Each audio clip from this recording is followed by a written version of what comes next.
What can we expect from Marcel Reed in 2026? That's the expectation that most Aggies are going to have. What can they expect from their veteran quarterback at this point to continue to develop? 2025 was volatile. It was up and down.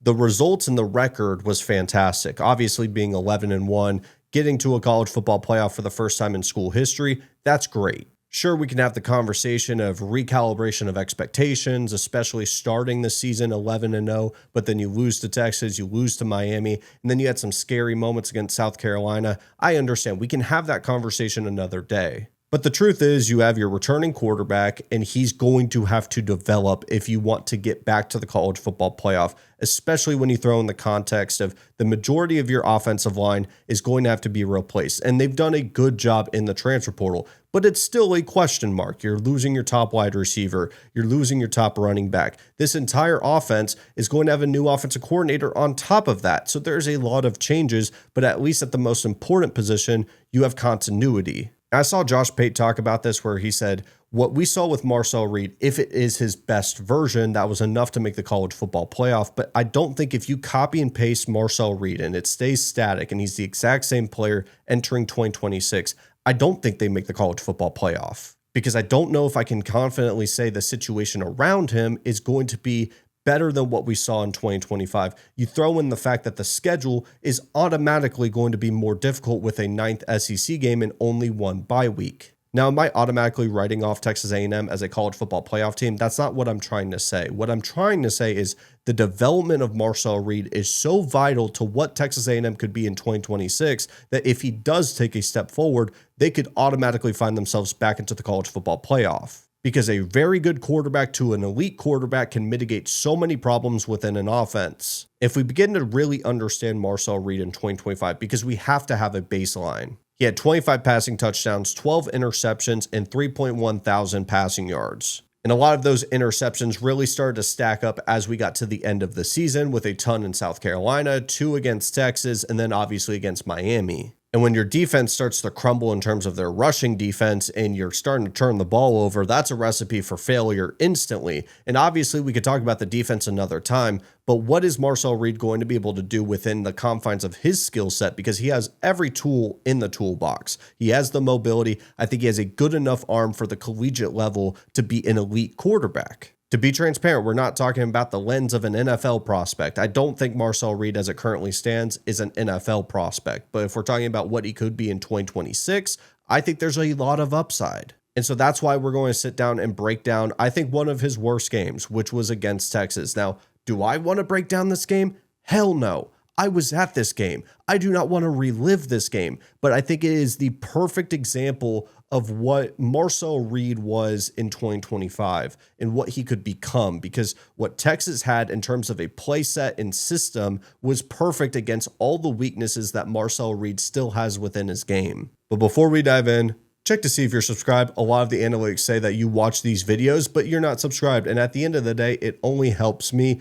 keeps this page running, and it's free college football content year round. So it would mean the world if you gave it an opportunity, but let's dive in. Texas gave A&M fits for back-to-back seasons. Same defensive coordinator, same offensive coordinator, and that's for a couple different reasons. We're going to showcase some of the problems that you're going to see throughout today's tape is truly from a philosophy side. Texas had the correct answer every single time. And I'm not saying that they had the best play drawn up every single time. I just mean what they wanted to do is truly dictate what this A&M team was going to have to do, which was go 10 plus plays to get down the field. And the way that they did that was having this quarters look or a too high shell every single play, it seemed like, to truly limit the explosive playability that we saw with KC, Craver, and many of the wide receivers that became the A&M passing offense that they worked off the rushing attack. A lot of people had the idea that this Texas A&M team was a pass-heavy team in 2025,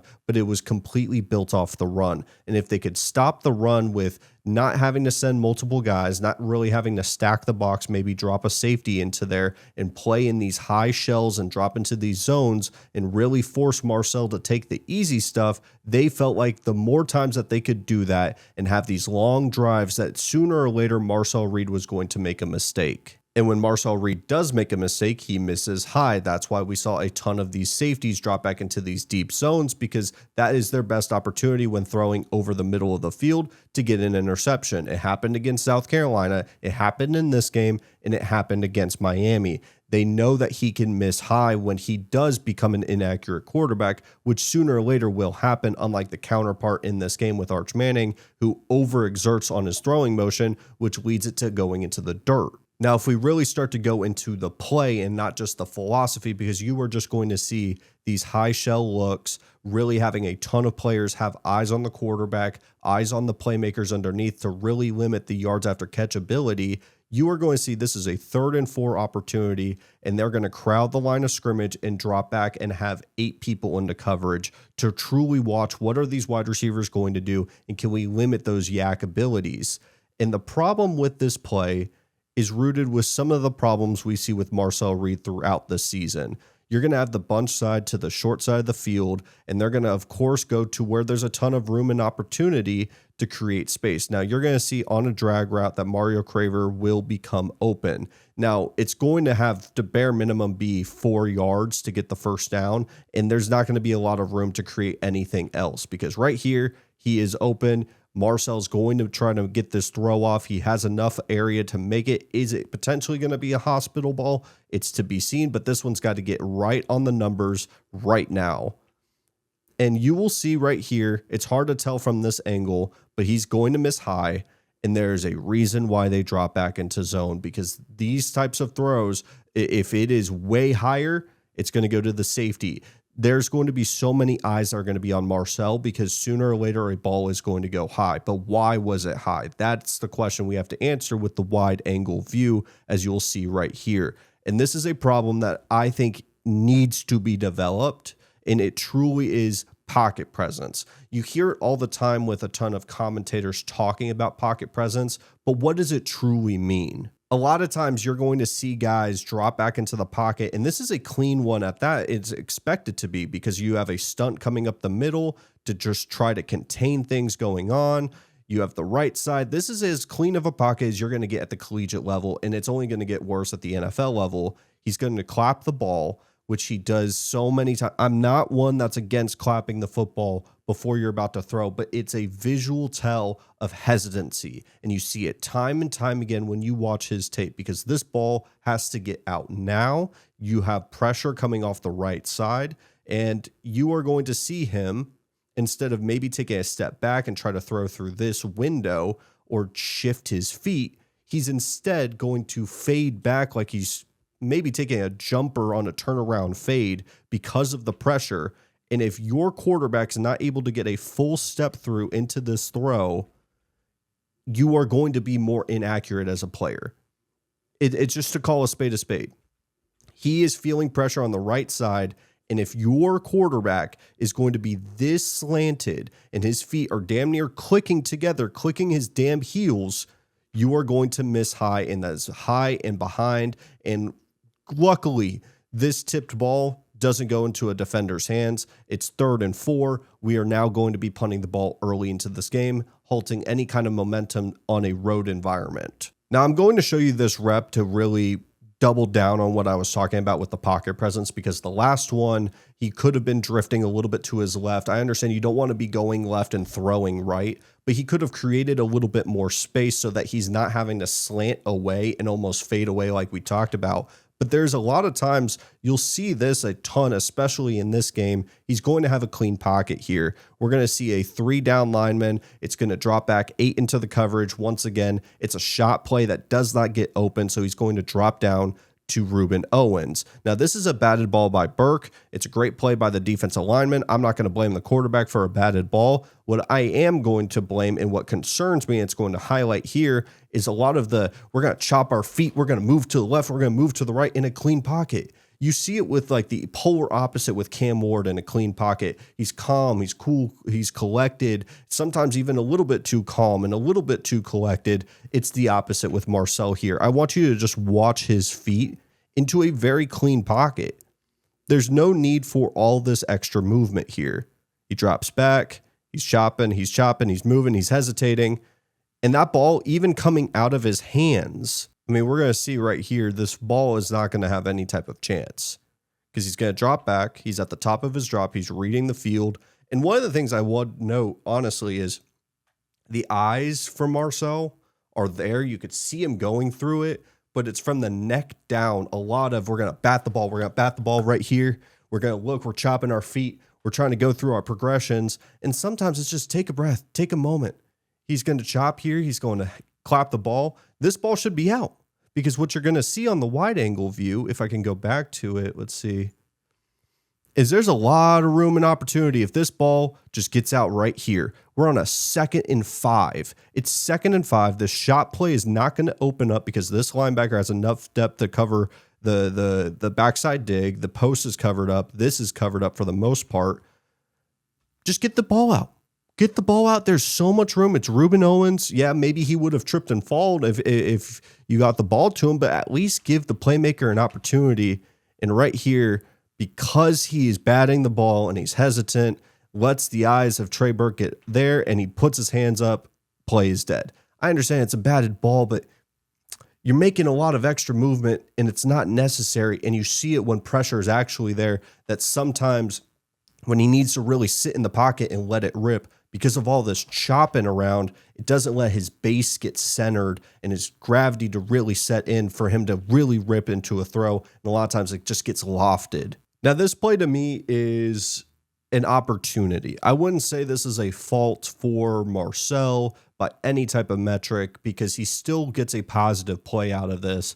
And his decisiveness of when to run has been something that you've seen even in his first start on the road against Florida that he's been so good at. But if there is something that I think, you saw it in this game, and I'll show you, where if he could just flip his eyes up when he's going and pushing the pocket up, he's such a dynamic athlete, especially when he's facing off against these zone coverages, that these linebackers are going to have eyes on him. And as soon as he is stepping up into the pocket, because of his speed, they're going to push up, which is going to create a ton of space, especially as you're going to see here, ABR is going to come up and get wide open around the 35 to 30 yard line. And if he just gets his eyes up, it's a loft pass. It's wide open. This is an open touchdown here. He still gets a positive play. And what I mean by you're going to see it later is a very similar instance where he steps up into the pocket and he throws a dime on the money, on the road, or on the run, pardon me, and he gets a great gain out of it versus trying to put his body in harm's way. It's a balancing act because his decisiveness is great. I love when he's decisive with the football, but nonetheless, I still think not just running as soon as it's time to go, but it's time right here. This corner trips. He's got his eyes looking this way, and he does have his path. And watch, both of these linebackers are going to run up. The line of scrimmage is about 4 yards up. He's open. He's open right here. That corner's not going to get to it. That's a touchdown, in my opinion. I understand it's a tough ball to make once you tuck it and you're going, but I think you got to make that throw. I think you got to try to at least make that chunk play because at that point, first down, about a 4 yard gain at that point. When Marcel Reed is decisive and he is truly simplifying the look that he is going into a defense and not really having to do the full field progressions, I think this is where he's at its best. Now, Colin Klein, I think early into the season in his time with Marcel, was very focused on these RPO quick looks, but as we progressed and we go through the offseason and through moments of this season, really wanted to try to develop him as a quarterback. And I understand that's your job as a coach to maximize the player, but this offense was at its best when it was truly threatening with his legs, the rushing attack was moving, and the speed of the wide receivers on the right side. Because all Marcel is going to be able to do here is he's going to read what are these players going to do. They're going to crash down on what's a potential screen here. But really what he's going to have an option for is if Casey can break off his man, which he's going to have a great step on that right side, corner's going to try to create the press. And this is where I think the play strength of Casey really shows. Fights off the press look. And this is just enough opening where he is on the money. He gets it right through a window. That's a tough throw to make. That's a tough throw to make. And we're going to look at the wide angle view of it as well. because I think this, for as simple as it is, should be the baseline of this A&M offense going into 2026 to really settle a quarterback like Marcel, to get him a couple of completions to make him comfortable. It's incredible that he's batting a ball here, but the arm talent is so clearly there because that is a tight window to fit it in, and he makes a great play on it. I hear a lot of people talk about Marcel's arm talent. The talent is there. The precision is not. And that's another piece of development that has to be there. Plays like this drive me up a wall. Texas A&M up 10-3. They got the ball back. It's entering the second half. It felt like there was a ton of momentum into this game. And as we got to the second half, this is when the Texas defense really sunk their teeth in. Their offense was moving with their rushing attack, and the Texas A&M offense just lost any kind of momentum there. And this is where you really saw the offensive line start to lose the battle, and it started to really unwrap as we got further into this. But this is one of those spots where you're on the road, you have a ton of momentum. I understand you want to create the big play, really nail into the coffin and truly finish this game off, but take the easy stuff. Truly take the easy stuff. We're going to see here, they're going to sit here in 12 personnel, put ABR into motion. It's a little play action look. We're going to have Marcel Reed look for a shot play. Everything is moving to the left. And frankly, I don't love this play design to open up the half, because you are getting Marcel into a almost motion look. And I think partially because the right tackle overexerted, and now you're going to have pressure from Colin Simmons coming up, forcing Marcel to move to the middle of the field while everything is developing to the right side. And this is one of those plays where, if you haven't noticed, ABR coming off the play action is wide open. He's wide open. This corner hasn't even flipped his hips. You're going to have a couple linebackers drop in and really have an opportunity to go tackle him. But did I forget to mention it's first down? Just take the easy stuff. And he doesn't even look in his direction. I mean, truly, you may be able to throw back over here. You might be able to throw over here. Like, he has good arm talent, but not Josh Allen level arm talent to make any of these throws that I wouldn't even argue are open. And so he tries to create over here and run and run and run and try to get something open. And then at the very end, which we'll showcase on the wide angle view, one of the biggest sins as a quarterback. See, he's trying to create. He's trying to look. He's running to his left. And what are you not supposed to do when you're running to your left? You throw to your right. He flips his hips, somehow claps the football, making this throw over the other side of the field, and it's a dead duck. Now you're looking at 2nd and 10. If you remember me talking about a play where you step up, keep your eyes up, that's the big focus. This is a great example of him, and it wouldn't have shocked me if a coach got in his ear and say, hey, keep noticing if they keep dropping back into these zone looks, keep your eyes up for a potential play downfield. They're going to send an extra man. They didn't do this a ton. They send, I believe it was 6 here. Marcel steps up, keeps his eyes open, and all of a sudden you have Theo Mel and Ostrom. I think you could make an argument that this is his best throw of the day. I'll show you another one. Get into the motion, wide open. Love it. Love it. And there's plays like this throughout. Like, we showcased one of them, but you'll see this all the time, where a lot of times when defense try to speed him up, that was when Marcel was at his best, when he didn't have to sit there and really think and process. Right here, he sees the pressure coming up. We're going to go take the gap to the right side, keep our eyes open, throw it on the money. On the money, people.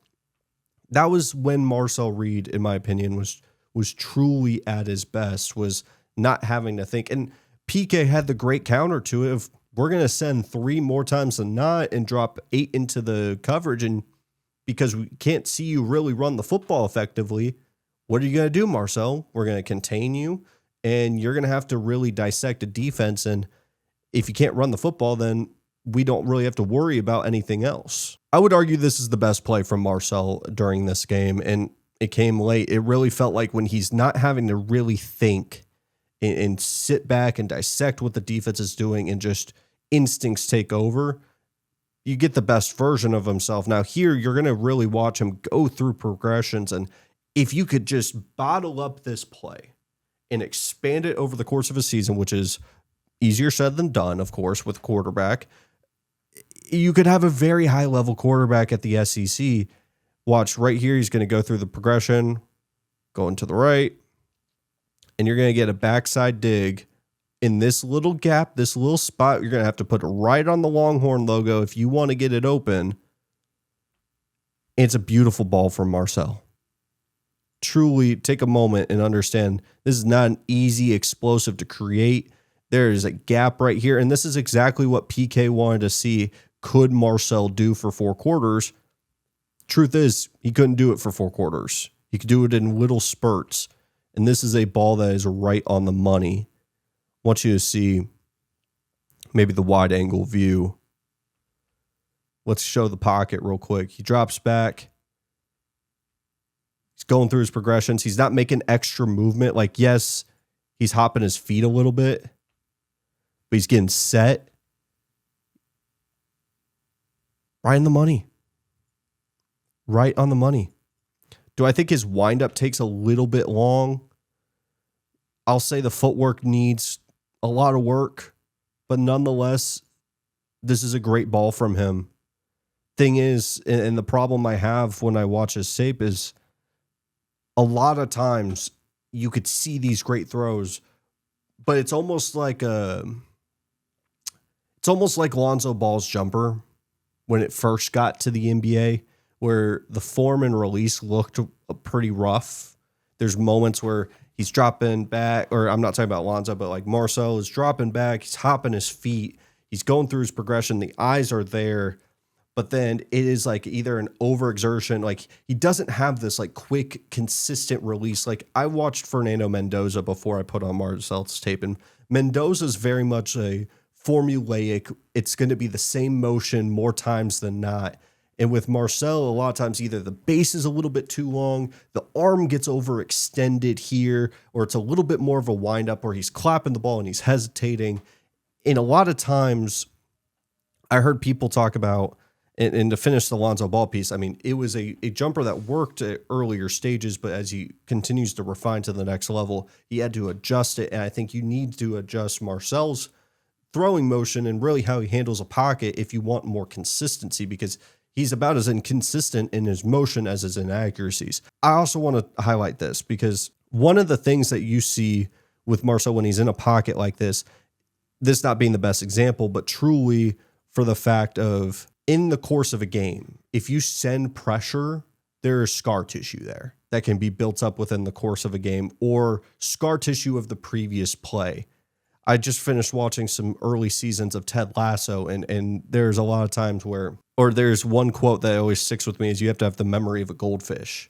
I don't think he has the memory of a goldfish right now. I think if he has a bad play, it is a snowball at the top of the mountain that just waiting for the right push to go down, and it could be a terrible half of football, and maybe he just needs a little bit of a break.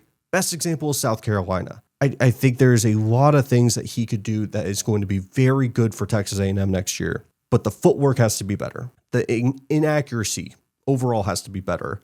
In the anxiety or the movement in the pocket has to be, everything has to be a little bit more focused and calm. The good thing, the thing that you can hold your hat on to is solely for the fact that this is all fixable.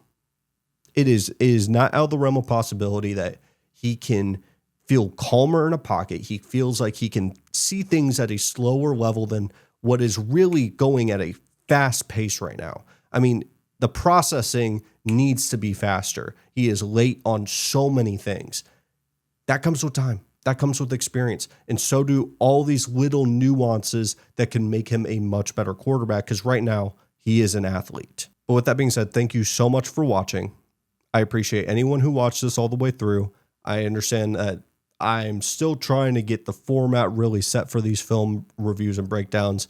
A lot of my thoughts are sporadic. They're chaotic, and I try to hone it in for these videos. So truly, I appreciate any feedback, or you like the video, whatever it may be, because if you're at this point, I hope you liked it a little bit. It means a lot to me. I put a lot of effort into these. So with that being said, thank you so much for watching. I will see you guys next time. Peace.